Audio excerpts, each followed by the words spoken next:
The lead ship of the Asagiri-class destroyers, JS Asagiri DD-151, is reportedly approaching decommissioning, with recent images circulating on X showing the removal of its 20mm gun mounts, an indicator that the vessel is already undergoing the demilitarization process. Decommissioning marks the formal retirement of a warship from active service, typically driven by age, rising maintenance costs, or evolving operational requirements. This process normally involves the removal of weapons, sensors, and sensitive systems before disposal or transfer.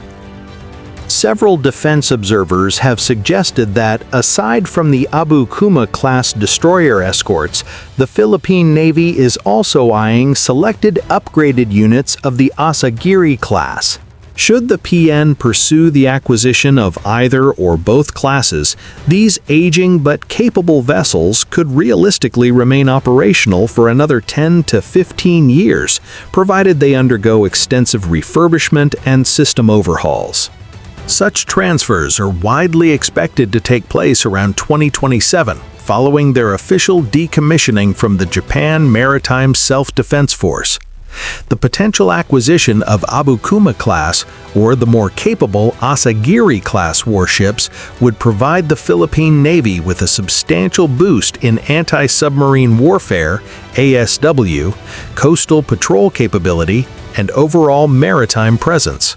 These platforms would help address persistent capability gaps, particularly in undersea warfare and sustained patrol operations, while enhancing deterrence and situational awareness in the West Philippine Sea.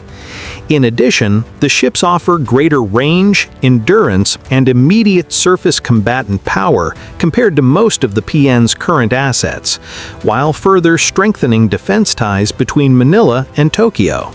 However, the benefits come with serious challenges that cannot be ignored if such an acquisition is to succeed. First among them is infrastructure. The Asagiri-class is significantly larger and more complex than most ships currently operated by the Philippine Navy. Supporting these vessels requires upgraded docks, stronger piers, expanded maintenance facilities, and a reliable supply chain for spare parts. Without these investments, operational availability would quickly suffer, turning a promising acquisition into a logistical burden. Second is refurbishment and modernization.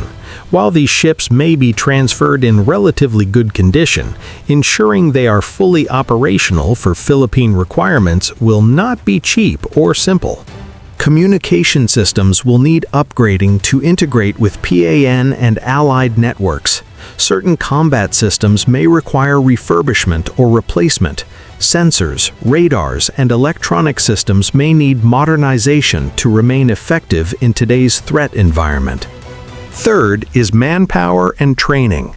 Operating a destroyer-class vessel demands a highly trained crew, experienced in complex engineering systems, weapons maintenance, and coordinated combat operations.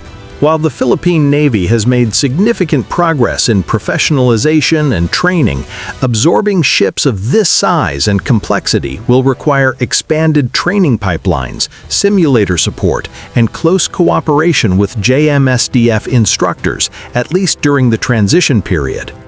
Despite these challenges, the strategic logic remains compelling.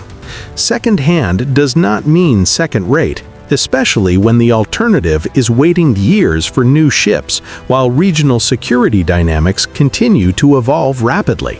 Acquiring Asagiri-class or Asagiri-class vessels fills an immediate and critical need, giving the Philippine Navy credible surface combatants capable of ASW, extended patrols, and meaningful deterrence operations. In the broader context of Philippine defense modernization, this potential acquisition fits a familiar and pragmatic pattern. The armed forces of the Philippines have long balanced new acquisitions with refurbished platforms to stretch limited resources while still improving capability.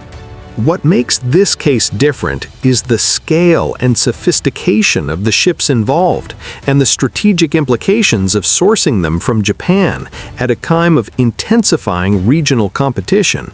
The decommissioning of JS Asagiri-151 may mark the end of an era for the Japan Maritime Self-Defense Force, but for the Philippine Navy, it could represent the opening of a new chapter, one defined by stronger maritime presence, enhanced anti-submarine warfare capability, and deeper strategic partnerships. Whether this opportunity is fully realized will depend on careful planning, sustained investment, and honest assessment of both benefits and limitations. But one thing is clear. In today's Indo-Pacific, even the retirement of an aging warship can reshape the balance of maritime power, especially when it finds new life under a different flag. If you found these updates informative, don't forget to like, share, and subscribe for more updates on Philippine defense and modernization. Thank you for watching. See you in the next video.